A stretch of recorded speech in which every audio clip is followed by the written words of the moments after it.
হাত মুষ্টিবদ্ধ করো, সমাজ থেকে সকল বৈষম্যের কবর রচনা করবার শপথ নাও। হে হতাশাগ্রস্ত জাতি, আসো আল কোরআনের কাছে, আমরা তোমাদেরকে মুক্তির বার্তা শোনাই, আমরা তোমাদেরকে সান্ত্বনার বাণী শোনাবো। আসো হাতে হাত রাখি, সমস্ত বৈষম্য, জুলুম, স্বৈরতন্ত্রের কবর রচনা করে আল্লাহর কোরআনের সমাজ গড়বার জন্য হাতে হাত রাখি। যদি ইনসাফ কায়েম না করা যায়, ইসলাম অনুসরণ করা যায় না, যদি বেইনসাফের বিরুদ্ধে লড়াই না করতে পারো, মিথ্যে মুসলমানিত্বের দাবি ত্যাগ করো। তুমি যদি ইনসাফের জন্য যুদ্ধ করতে না পারো, তুমি যদি বৈষম্যের বিরুদ্ধে লড়াই করার হিম্মত না রাখো, মুসলমানের মিথ্যা দাবি করা ভণ্ডামি ছাড়া কিছুই নয়। আর সর্বোপরি যদি একটি বৈষম্যহীন সমাজ গড়বার জন্য শাহাদাতের রক্ত দিতে হয়, আবু সাঈদদের মতো বৈষম্যের বিরুদ্ধে বুক পেতে দিয়ে জীবন দেওয়ার জন্য শপথ নিতে হবে। কোরআনে পাকের এক একটা আয়াত, কোরআনের এক একটা বিধান আল্লাহর জমিনে বাস্তবায়ন করার জন্য আমাদের জীবন যৌবনের বাজি লাগায় দিতে হবে, বাজি লাগায় দিতে হবে ইনশাআল্লাহ। ইনসাফ কায়েম করতে গিয়ে ছুরি যদি নিজের সন্তানের হাতের উপর দিয়ে যায়, সে হাত স্তব্ধ হয়ে যাবে না, সে হাত থমকে দাঁড়াতে পারবে না। যেখান দিয়ে ইনসাফ যাবে সেখান দিয়ে ইনসাফকে চালিয়ে দিতে হবে। এই সমাজ, এই জমিন এখন বিপ্লবী চায়। সে বিপ্লব আব্রাহাম লিঙ্কনের আদর্শের বিপ্লব নয়, সে বিপ্লব কার্ল মার্কস, মাও সেতুং আর লেনিনদের বিপ্লব নয়।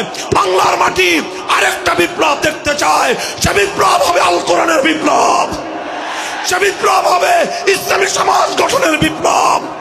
সেই বিপ্লবের জন্য 2000 যুবক নয়, যদি 2 লক্ষ যুবকের তাজা বুকের শাহাদাতের রক্তের প্রয়োজন হয়, সে রক্ত দেওয়ার জন্য শহীদ ঈদগাহে কারা কারা জমায়েত হবে, কারা কারা জমায়েত হবে।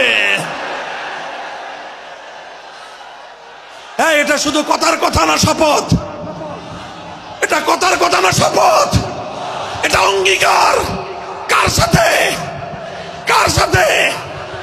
যেই অপরাধ করে মন্ত্রীর দুলাভাই ছাড়া পেয়েছে, যেই অপরাধ করার পরে এমপির শালার শাস্তি হয় নাই, যেই অপরাধ করার পরে শিল্পপতির বিচার হয় নাই, যেই অপরাধ করার কারণে রাজনৈতিক নেতার কোনো বিচার হয় নাই, একই অপরাধ দুর্বল, গরিব, অসহায় মানুষ করার পরে তার উপর আইনের শাসন 100 ভাগের জায়গায় 200 ভাগ বাস্তবায়ন করা হয়। আল্লাহ নবী বলেছেন, পৃথিবীতে ইসলাম এসেছে শুধুমাত্র ইবাদত, নামাজ, রোজা, হজ, যাকাতের বিধান বাস্তবায়নের জন্য নয়। ইসলাম দুনিয়াতে আগমন করেছে, তার আগমনের অন্যতম উদ্দেশ্য হলো সমস্ত বৈষম্য দূর করে, জুলুম আর বেইনসাফি দূর করে বিশ্ব সভ্যতায় ন্যায় এবং ইনসাফ কায়েম করা।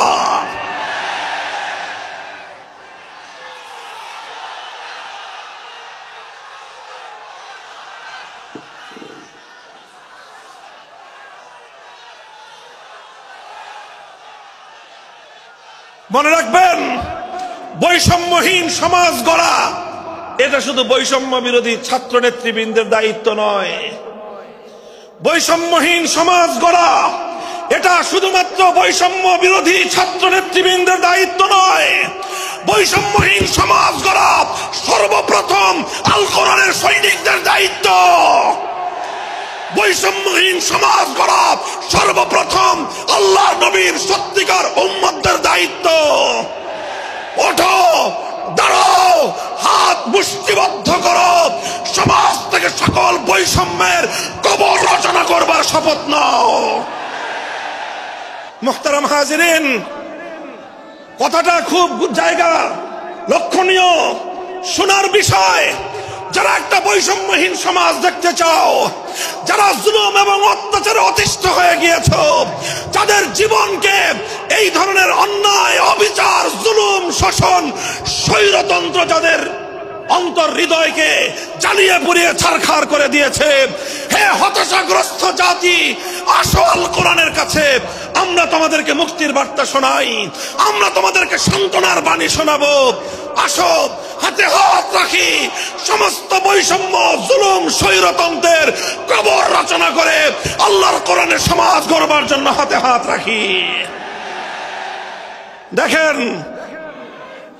আল্লাহ পাক রব্বুল আলামিন যুগে যুগে যত নবী রাসূল প্রেরণ করেছেন, যুগে যুগে যত আসমানি কিতাব আল্লাহর পক্ষ থেকে অবতীর্ণ হয়েছে, কেন হয়েছে?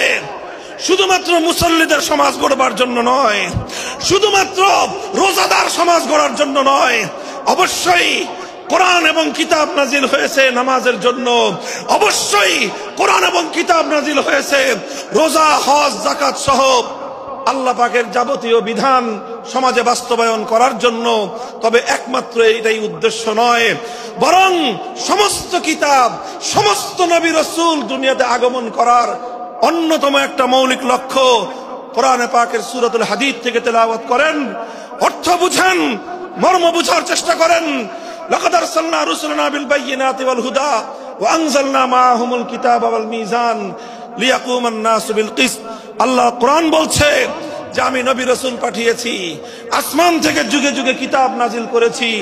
এই সব কিছুর অন্যতম একটা উদ্দেশ্য হলো লিয়াকুমান নাসু বিল কিসতি। কোরআন নাজিলের উদ্দেশ্য, নবী প্রেরণের উদ্দেশ্য, শরীয়ত প্রেরণের উদ্দেশ্য, ধর্ম প্রেরণের উদ্দেশ্য হলো, অন্যতম উদ্দেশ্য হলো লিয়াকুমান নাসু বিল কিসতি। মানব সমাজ থেকে অন্যায়, অবিচার, জুলুম, শোষণ দূরীভূত করে ন্যায় এবং ইনসাফ কায়েম করা, এটাই হলো ইসলামের অন্যতম মৌলিক লক্ষ্য। যদি ইনসাফ কায়েম না করা যায়, ইসলাম অনুসরণ করা যায় না। যদি বেইনসাফের বিরুদ্ধে লড়াই না করতে পারো, মিথ্যে মুসলমানিত্বের দাবি ত্যাগ করো। তুমি যদি ইনসাফের জন্য যুদ্ধ করতে না পারো, তুমি যদি বৈষম্যের বিরুদ্ধে লড়াই করার হিম্মত না রাখো, মুসলমানের মিথ্যা দাবি করা ভণ্ডামি ছাড়া কিছুই নয়।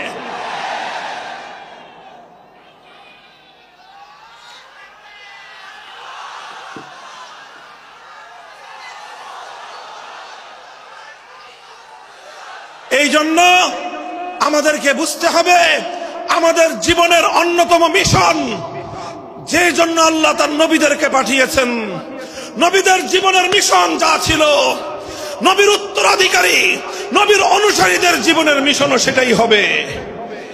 বলেন কথা ঠিক না বেঠিক? যে পথে গিয়েছে নবীদের জীবন, সে পথে যাবে আমাদের জীবন। যেটা ছিল নবীদের ভীষণ, সেটাই হবে আমাদের ভীষণ। যদি এটাই হয় সত্য কথা, এটাই যদি হয় শপথ, তবে বৈষম্যহীন সমাজ গড়বার জন্য যা করতে হয় তাই করা আমার আর তোমার জিম্মাদারি। যদি সেজন্য আমাদেরকে ঘাম ঝরাতে হয়, ঘাম ঝরানো আমাদের দায়িত্ব। আর যদি সেজন্য চোখের অস্ত্র দিতে হয়, চোখের অস্ত্র দেওয়া আমাদের দায়িত্ব। যদি সম্পদের কোরবানি করতে হয়, মাল সম্পদের কোরবানি করা, সেটাই আমাদের জীবনের দায়িত্ব এবং উদ্দেশ্য। আর সর্বোপরি যদি একটি বৈষম্যহীন সমাজ গড়বার জন্য শাহাদাতের রক্ত দিতে হয়, আবু সাঈদদের মতো বৈষম্যের বিরুদ্ধে বুক পেতে দিয়ে জীবন দেওয়ার জন্য শপথ নিতে হবে।